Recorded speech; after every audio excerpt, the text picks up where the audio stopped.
Jesus started out as a prophet of God. But then later on, due to historical circumstances and also possibly political reasons, Jesus eventually became to be known as God of the prophets. Let me ask you about that one. So in your view, what do you think the historical circumstances and political reasons were that Jesus, in your mind, was seen as divine?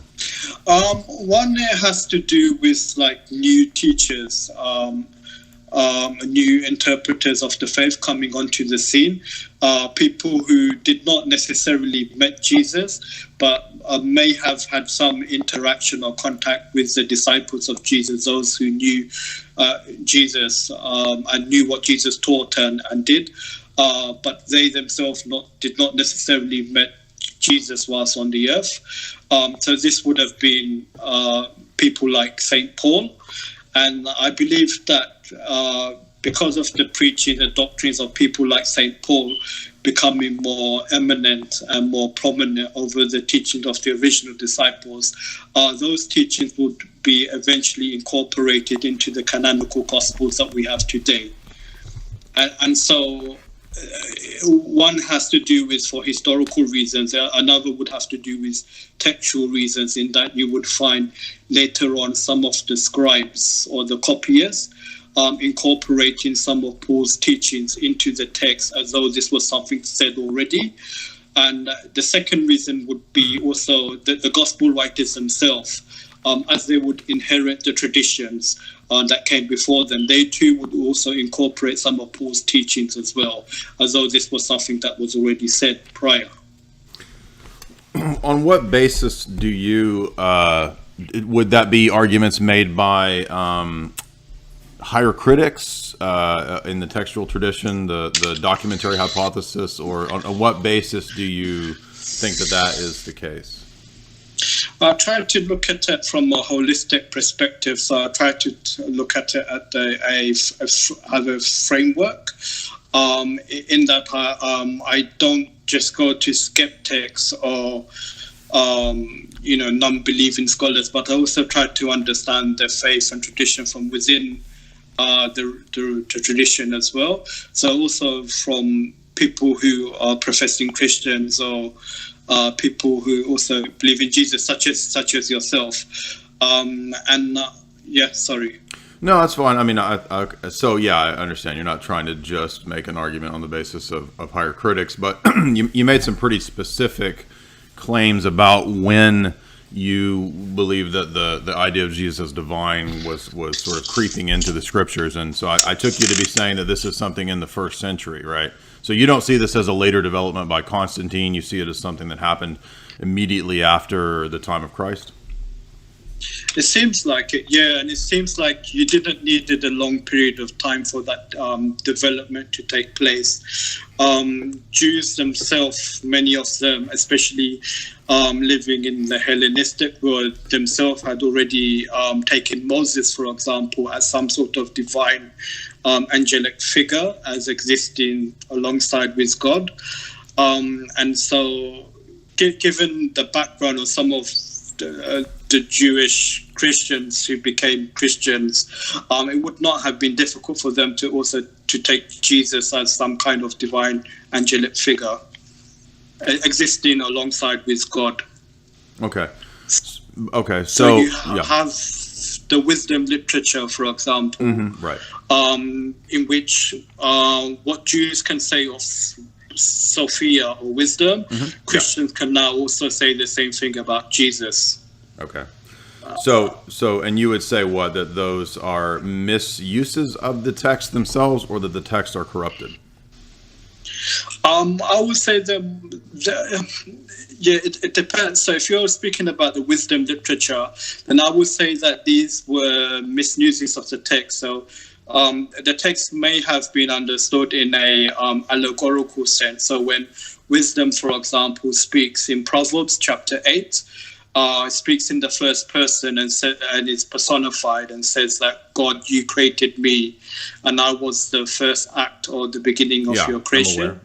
So this may have been understood in an metaphorical sense. But then later on, Jewish interpreters may have understood it more literally and applied that to possibly Moses, such as Philo of Alexandria. But then later on, what some Jews said about Moses at the time would also use the same type of language for Jesus instead of Moses. Okay, so now when we were talking on the Skype chat before...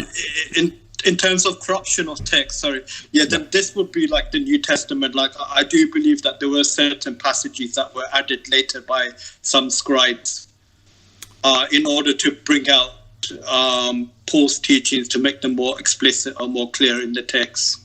Okay, so, but when we were talking before in the Skype chat before we came on here, you said that you believe that the Christian exegetes, the New Testament exegetes, were unfairly using the Old Testament to prove doctrines and that they were out of context. But you are admitting that there are allegories in the Old Testament, right?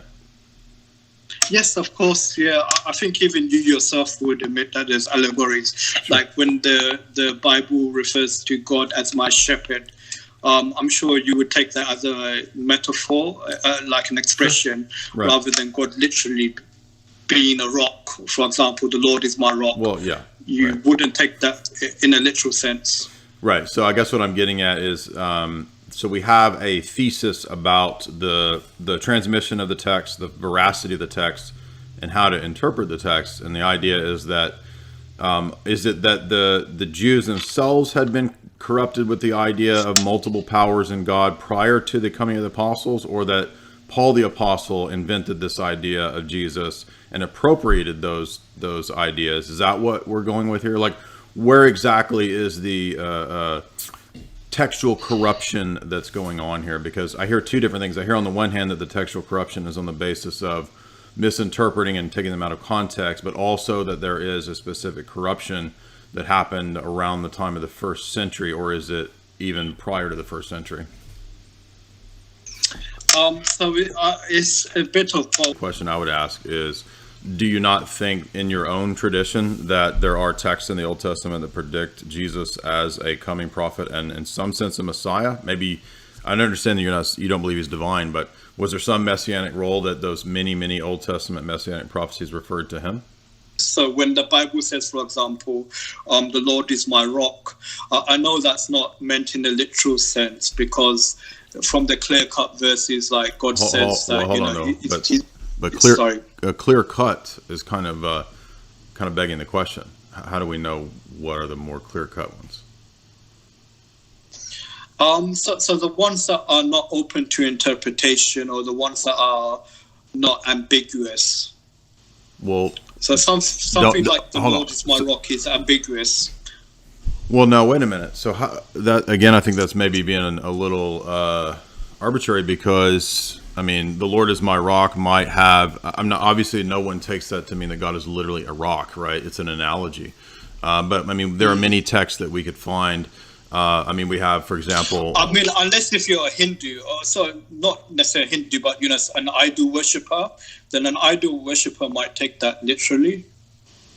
Who worships a stone. Well, look, I could give you an example to where, Thomas Aquinas' exegesis of that text, we would disagree with, right? Because Thomas Aquinas would say God is like a rock in the sense that he has the perfect reflection of the rock in his essence. We would not hold that, right? So even something that might be clear-cut, or you think would be clear-cut, I mean, aren't there passages in the Quran that Muslims themselves dispute as to exactly how to do the washings and the prayers correctly? Oh, yeah, of course. Yes, of course. So I think you're just begging the question. I guess what I'm getting at is just to say, well, there's the difficult passages and the clear-cut passages. I'm not even saying that there aren't distinctions between things that are clear-cut and that are ambiguous, but I'm trying to figure out how you know when to apply and when to like, what is the hermeneutic that you're using here and on what basis? Because this is going to determine a lot, right? I mean, so you're basically excluding a mystical or a typological sense to the text, but then you're admitting it in certain cases where it's okay, but it basically seems to not be allowed if it were to ever challenge your own theological presuppositions. Okay, what I'm trying to get at, though, is that even the Jews themselves, when they would exegete these texts back then, there would be texts that in the immediate context don't make sense in terms of the historical fulfillment, but they only make sense in a spiritual fulfillment. Okay, so for example, when Daniel says that he tabulated when the captivity would be, he says it's on the basis of reading Jeremiah. So he knew dates on the basis of what he had read in Jeremiah, and he saw that there was a cyclical pattern to the captivity that would happen that he predicts under the Maccabees, going back to the captivity that happened under the Babylonians. Right? So basically, if you look at the book of Hebrews, you'll see the yeah, that's actually a good point. Yeah, you're right. It's the but the priest, Jesus being the priest. Well, yeah, but there's many examples of types, right? So the whole book of Hebrews is about typology. So true. That's a good point. Yeah, Hebrews chapter 11, for example, giving the examples of Abraham and David being models of faith. So 1 Peter 2 is about Christ as the cornerstone of the temple. That's another Old Testament image. Yeah. So true. Yeah, it's quoted in the book of Acts as well. That's why we would say, as Peter says in his epistle, that it's the Spirit of Christ that was actually speaking through the Old Testament prophets. So we actually think that Jesus is the second person of the Godhead, and so therefore, because he's fully divine, he can, and he was at Mount Sinai. It's Moses that talked to Jesus. It's Jesus who inspired Jeremiah. Well, I mean, Hebrews chapter 1 says, in the days of old, God spoke to us through prophets, but in these last days, he's spoken to us through his Son. Mm-hmm. So that would be, like, in the sense that it was God speaking through the prophets in the Old Testament, but now, in these last days, he's now speaking to us through Christ.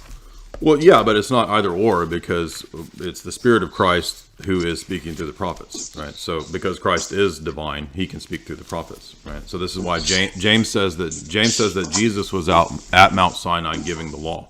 Well, Hebrews, if you read the chapter of Hebrews 1, it is actually showing that Christ possesses the same divinity as the Father, because he's called the icon of the Father there. So the whole chapter 1 of Hebrews is written to Jews who want to go, Jewish converts who want to go back to Judaism. And so the whole chapter there is trying to stress the superiority of Christianity and Christ's deity to Judaism. So that's actually the whole point of that chapter.